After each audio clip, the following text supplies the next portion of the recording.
Mental health and well-being is still, and will always be, a very important topic. Providing for your attendees well-being needs to be part of the fabric of an event, not just an add-on or an exercise in ticking a box. This is something Johanna Roodt has been specialising in for the last 6 years. She's also a coach and a mother of a young family. We explore mental health and well-being, her experiences of taking children to trade shows like IMEX, and she shares some great tips you can use when there's a lack of places to go when you need some time out. Before we start, a huge thank you to our partners Vivid Inc. and Eventflow. More about them at the end, along with a small request for feedback. I start with getting her name right, which I feel is important. We should all be able to say each other's names correctly, or as best we can. And she started her career with an event in Japan. Okay, yeah, thank you so much for having me on the podcast today. So I'm Johanna Roodt. So that is because when we look at the word Johanna or Joanna, but you pronounced it, could you just repeat it one more time, the first name? Of course, it's Johanna. Johanna. Okay, we want to make sure that we get that correct. So you're German, Yes, living in Belgium, correct. studied in Cambridge in Asia, Yes, and you can speak Japanese. that's true. And your first job was in Japan. Indeed, yes. And what was that first job? Yeah, I think that's directly a good story, actually, because my first job, it was for Color Me Red. It's a company that was started in the US and that organizes 5 kilometer fun runs where the focus is not on winning, but on becoming as colorful as possible. So basically, you normally try to wear something white, and then in the end, you end up very colorful because after each kilometer, volunteers throw colored cornstarch at you. And one of my friends from university was very successful with this in the US. And knowing that I studied Japanese and at university was very passionate about being in all kinds of event teams, asked if I wouldn't want to just move to Japan and try to bring these, for Japanese people, very weird events at the time to Japan. And that was really an adventure because, of course, Japan is very clean. We needed to find city streets that we could block off to run this and convince the local authorities that they would look exactly as they did after. um, and yeah, so it was great. And I learned a lot and got to travel all around Japan. And we managed to put on these runs, which was really exciting. It does kind of sound a bit weird. The first time you hear it, it sounds a bit weird. But I can imagine it must have been a really fun thing, not just to do, but to organize as well.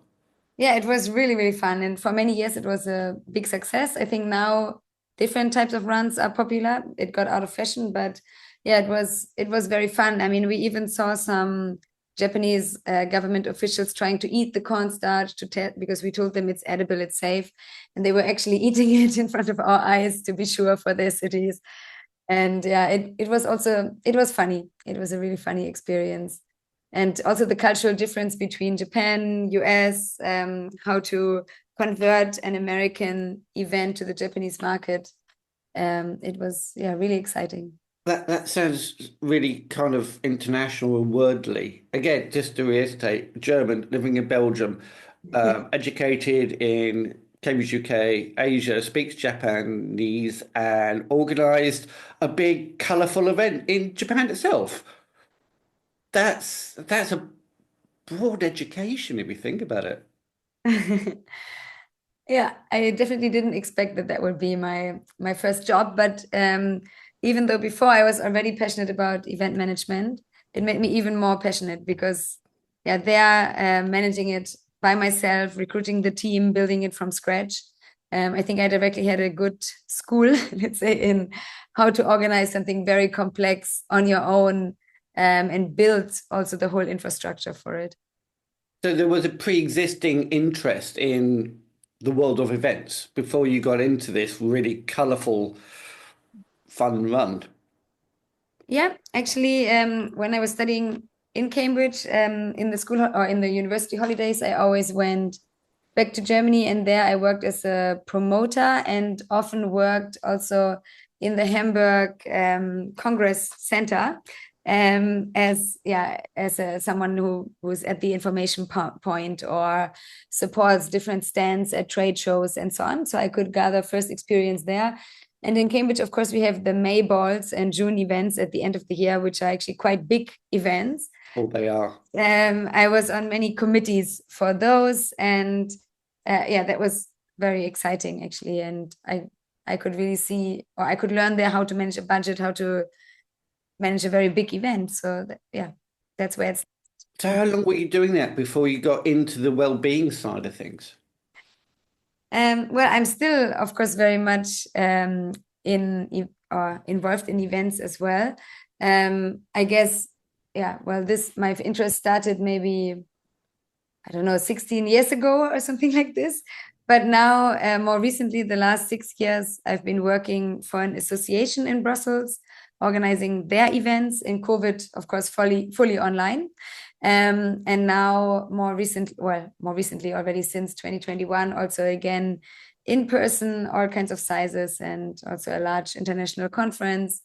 And then I do also all kinds of event consulting with event teams, or sometimes helping with the event design, or supporting with getting the agendas organized very well with lots of high-level speakers for European Commission events and so on. So it's been a long love story now, and still continuing.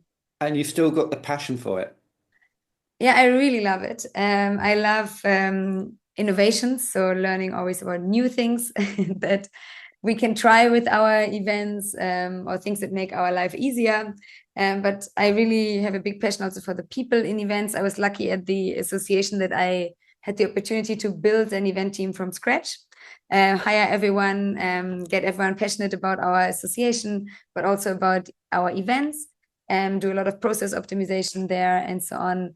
And and then also, because indeed you mentioned well-being, already for 6 years, I guess. I'm a mental health first aider, and I'm a coach already for 10 years. And I used to be actually a school well-being representative also in the past. So I've had used to be a yoga teacher. I'm still a yoga teacher, but I used to have a yoga studio. So I've always been kind of passionate about people and about bringing well-being to them in any way that I can. So now at the moment, that's a big passion I have in events, actually, to bring well-being not only to participants, but also to all of us who work in the event industry with very simple, practical ways, because I think we are often forgotten. So now, we hear a lot of talking about increasing well-being for participants, but not very often for the people behind the event. So I'm trying to change that. That's very worthy, and that is also very important.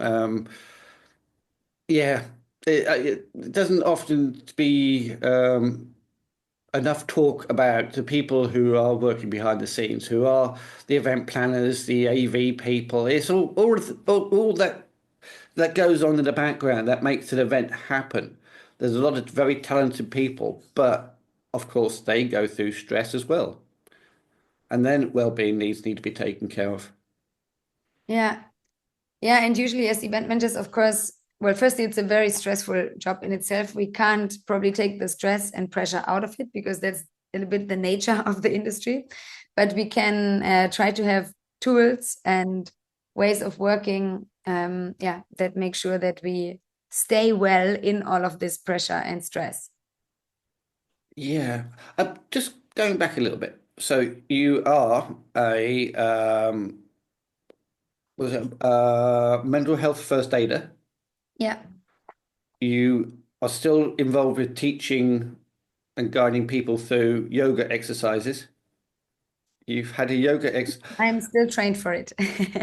You've got so much that you could do. For mental health first aider, yoga instructor. What was the other thing? It was Coach. and a coach as well. Now, how are you doing that along with events and helping people with the well-being and mother of four? How on earth are you doing that? All of that? A very good planning, I would say, and of course sharing also a lot of different responsibilities with my partner. Um, Otherwise it wouldn't be possible. So yeah, I think the one thing that helps me a lot actually also is that I have a big passion for everything that I do. So I'm always kind of following where my heart leads me or where I feel I can make an impact. So it's not always with a plan in 5 years I need to be here, but more like here I see a gap. Let me see if I can help. So I think the passion gives me a lot of energy and helps. And then actually my supportive partner that I mentioned is part of my event mental well-being consultancy. So we work together. That helps a lot because of course we can share also different tasks and travel together. And yeah, that works. And then apart from that, just really making sure that everyone gets where they need to go at the time they need to be there and trying to find a good balance between working and being with the kids. Is it easy and do we have the perfect solution? Definitely not. I think we can always improve, and there are always moments, of course, where you feel guilty because, yeah, you didn't have enough time for work or you didn't have enough time for the kids. But yeah, passion and sharing it as a team of two really helps. And it also explains the company name, Leladijo. Yeah, perfect pronunciation. Thank you. I practiced. Yeah, indeed, our consultancy is called Leladijo Consulting. Um, and we chose the name because it's basically a combination of the first letters of the names in our family. As you mentioned, we have 4 kids, so we had a lot of letters to put into the name. And yeah, we are proud of it because it also reflects that the work that we do is, of course, finally for them and us. That is so cool. But it's not a case of work and family, it's family and work. It's not one or the other, or one's outside of the other. It's all coming together. So I guess with all that going on and being a mother of 4, having event planning experience has enabled you to make sure everybody's in the right place when they need to be. Yeah, I never thought about it, but maybe the event planning experience actually helps with that. Yeah, I can imagine you've got extensive rosters and a big calendar and just giving orders about where people need to be. I have a very big calendar, but yeah, the experience also helps definitely with organizing birthday parties and so on. And getting them to clubs and birthday parties and just wherever they need to be. Yeah. That is so cool. Um, so moving on from that, well, actually, not exactly moving on from that. You went to IMEX, which was held, was that? It was only a couple of weeks ago from the date of this recording. I take it you didn't bring family with you for that. I did actually. Oh, okay. Because our my youngest child is still a baby, so I brought him along and my husband as well, and we were both attending, and we managed actually super well. And we were trying to keep him away from the event, but he was very popular with everyone. So in some moments, he even had a little entry into the event Oh, brilliant. in his carrier. So yeah, that was the first. I never brought a family member before, but it was nice to see how well it was received. And I remember some years ago, actually at IMEX, I was looking for a room to pump because I was still breastfeeding my other child at the time, and there was nothing. They were really lost with my request. But now they had all kinds of infrastructure, and I saw multiple people actually with kids. So I think that's a very positive change. That is a very positive change. It's not a case of this event is for people who work within the event industry, it's a trade show. No, it's something that you come to with or without your family, because families exist. You can't hide them, you can't put them away. You either, yeah, it's not one or the other. Yeah. So how was IMEX, apart from getting a lot of people talking to you because you have a baby boy with you? Yeah, that was a good conversation starter. No, but for me, it was a really good experience because now that I've been in the event industry for so many years, there are so many people that I know and that I really appreciate and that even feel like friends. And I love IMEX because I love seeing all of them. Of course, around the joy of seeing everyone, it's also a very stressful experience. I think even on the first day, people were saying to me that they're already tired and it has only just started. So of course, going to such a big event with so much going on. For example, in my case, I had 4 different speaking slots. Then I was also a hosted buyer, so I had, of course, a lot of meetings. Then at some points, I had to breastfeed, and then in between, try to meet everyone else that I want to meet. It was really a lot, but it was very worth it to go. I'm always happy to go. I try to attend both IMEX every year, and yeah, very good time. And this year you're coming over for the meeting show as well. Yes, I am. Brilliant. So if anybody would like to meet you, come to the Messer stand, the Meeting and Event Support Association, which we're both members of. Yeah, people can come and meet you there and listen to your. I take it you'll be doing a fireside chat there as well. I don't know yet. To be seen. To be seen. Okay, well, keep an eye out for that sort of information. That's really cool. Yeah, so Leladijo is does it focus on and mental well-being, or is it an event company where you do that as well? Which bit's first, event planning or the event Uh, mental well-being? a good question.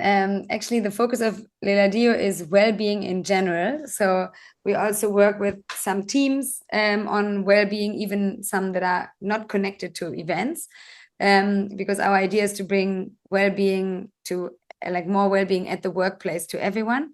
But then it has an important product of Leladijo Consulting is indeed event mental well-being. And yeah, so we are that's yeah, in event mental well-being, we work with all kinds of people in the event industry. Actually, it doesn't matter if they are in AV or work for an association or are event producers or event designers, because there we developed a training called event mental well-being, like the name, that exists as an e-learning, and that they can also do, or sometimes we do at their offices directly just for one particular team, where they learn everything about how to take better care of themselves as members of the event industry who are very stressed and under pressure, and how to ensure their teams and them stay well with all of this, with all the peaks and then the lows that we experience in our work. And then they also learn in a very practical, no extra budget needed, directly possible to apply way, how to bring more well-being to the participants of their events. Because apart from us noticing that there's not much focus on the well-being of all of us in the event industry, we also noticed that for events, there's a lot of well-being washing, where they might offer, for example, one yoga session and then think, okay, now well-being is done of everyone. But actually, not many people go there. And so we want to avoid that and really give people the tools to, yeah, with limited resources that they might have, make simple changes that really improve the participant experience. There is a misunderstanding of what well-being means and what you need to do to provide it. And as you say, it's not, okay, it's first day. Why doesn't everybody come for a morning run around the venue? Or let's do a yoga session, or let's all head down to the gym.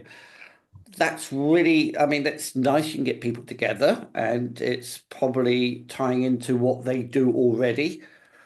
But when it comes to addressing what can harm well-being and what can affect mental well-being, I don't think those are the things you should be doing. It's like a misunderstanding, and as you say, it's almost well-being washing, as in doing a token thing.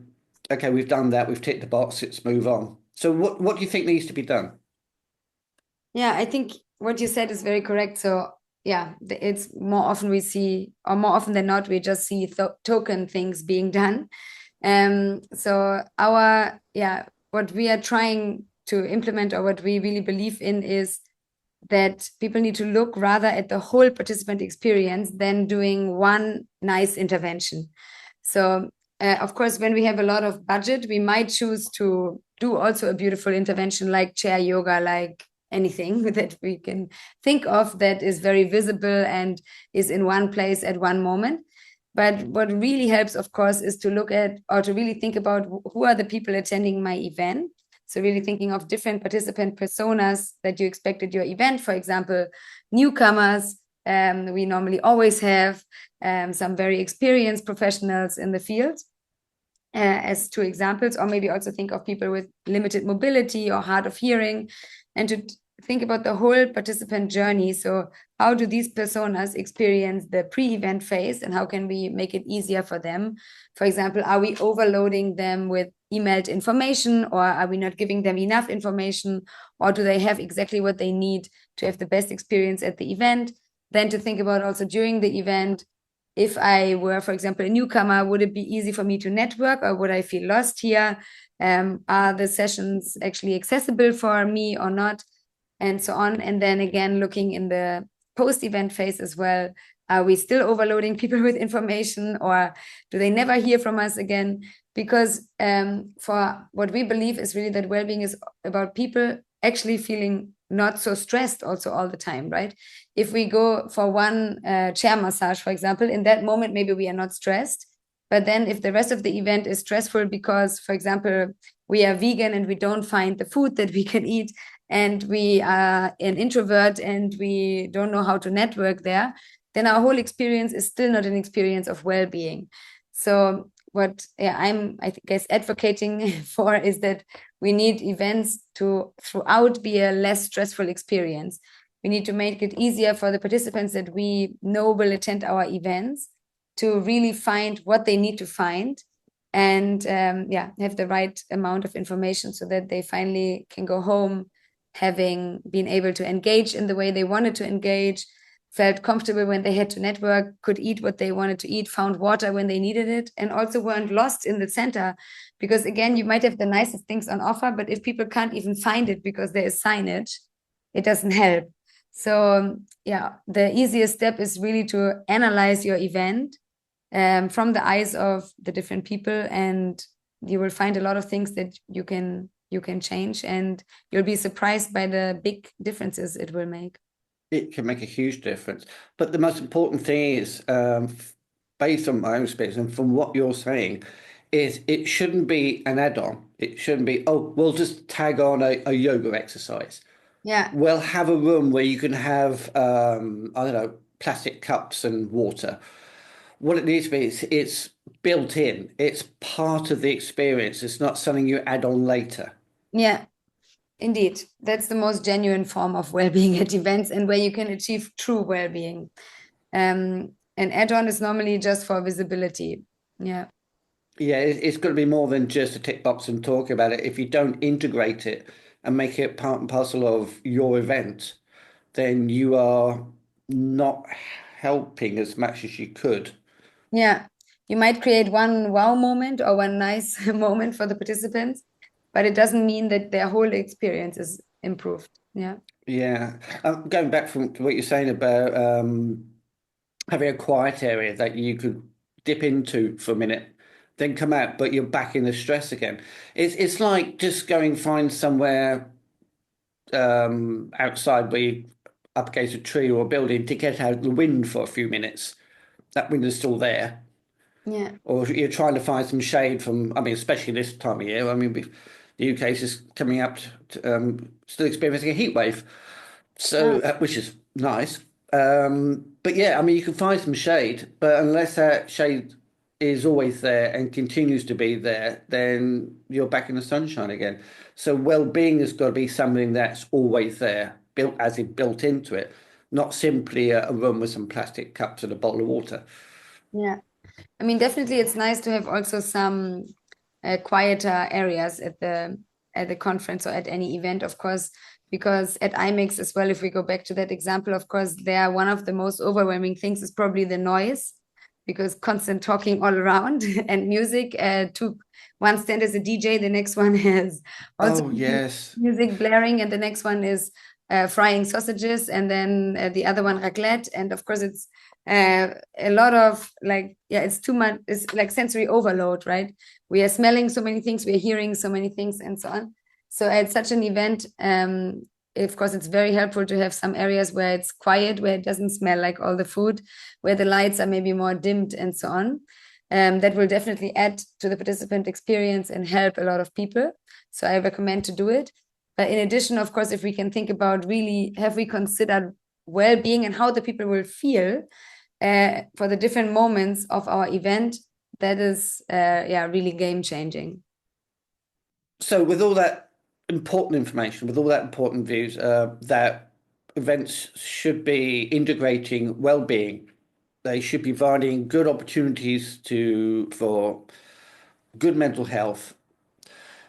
If it's not there, or it's not enough there for you, is there any tips you could say to people that if they're in that situation where they're getting slightly overwhelmed, they can't find a quiet room, there doesn't seem to be an area you can sneak off to just to reset yourself, which I do that myself. If I'm at a social networking event, meeting other people, there are times I feel overwhelmed. I will go outside. Yes, I'm a smoker. Terrible, I know. People tell me off for it. But it's more to do with going outside just to reset myself before I come back in again. So that's the thing I do. So have you got some tips for people who are experiencing those things where there's not enough around them to help them out? Are there anything they can do for themselves that would help? Yeah, that's a very good question. And I think, by the way, as bad as smoking is, one thing that smokers have going for them is that this little moment of going outside indeed is the break that a lot of us often need. But when we are not smokers, we don't take, because these kind of things, like this little time out, or we often call it micro moments actually of well-being, really make a difference. Because as we already said, it's not often possible to take directly or also even not helpful to take a week off, come back to the same stress, or at an event leave it and not come back will also not be helpful.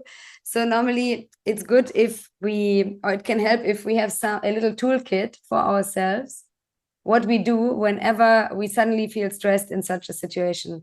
So for example, it might help as a first step just to ground our feet firmly on the ground, so that we feel really connected, like I'm standing, because sometimes we might even feel that the world is turning around us or something, because there's so much going on if it's really a big trade show. So just really, I'm connected to the earth, I'm fine. And then also our breathing, because when we are stressed, or we might even start to panic in such a moment, if we really need a time out, but there is nowhere to go, it helps a lot to focus on our breath and take a deep breath in, deep breath out. Because when we are stressed, normally we hold our breath or we breathe very quickly. But when we start to breathe more deeply, we can directly feel calmer. It's also helpful to check in for a moment where our body is tense. So it might be that you're tensing your shoulders. It might be that you're clenching your jaw. And usually when we notice where our body is keeping the stress of that moment and relaxing that part, we directly feel better as well. If you can go to any corner, it could also help to just for a second close your eyes if you feel safe to do it, because sometimes it's nice just to have one sense less, because then we take a few things less in that moment that can help us to regroup.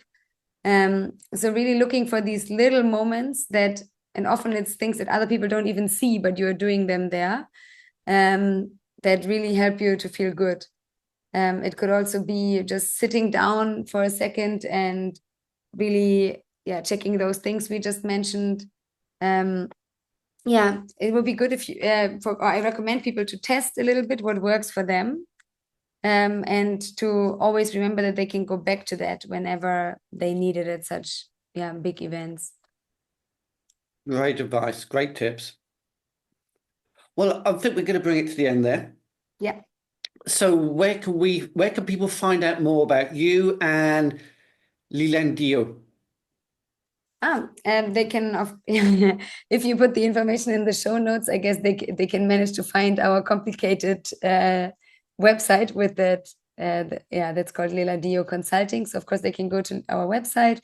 They can also find me on LinkedIn, of course. Our event mental wellbeing and Leladijo Consulting are also on LinkedIn. I guess that's the easiest ways. Otherwise, maybe at the meeting show in London, if this gets aired before. It will do. Yes, so we'll both be there. And if anybody wants to come and find out more about, let me get this right, Leladijo Consulting, then please come along to the Meta stand, where we'll both be lurking in the vicinity of, and more than happy to have a chat. And you can find out more about your activities and all the wonderful things that you can. And you never know, somebody might actually demand that you speak some Japanese. Yeah, that would be exciting. Let's see. Okay. Thank you again for your time. It's been a pleasure. Thank you so much. The pleasure was mine. A huge thank you to Johanna for her time. And of course, a big thank you to our partners for their continued support. Vivid Inc., PR and social media marketing specialists for the event industry, and Eventflow, the secret weapon for event teams who've had it with PDF exhibitor manuals. One last thing before we finish, and I need your feedback on this. What do you do when you feel stressed or overwhelmed at an event? Please leave a comment wherever you're listening to this, or head over to the EPM community, and the link is going to be in the show notes, and find out how you can share your tricks and tips. Thank you so much for listening.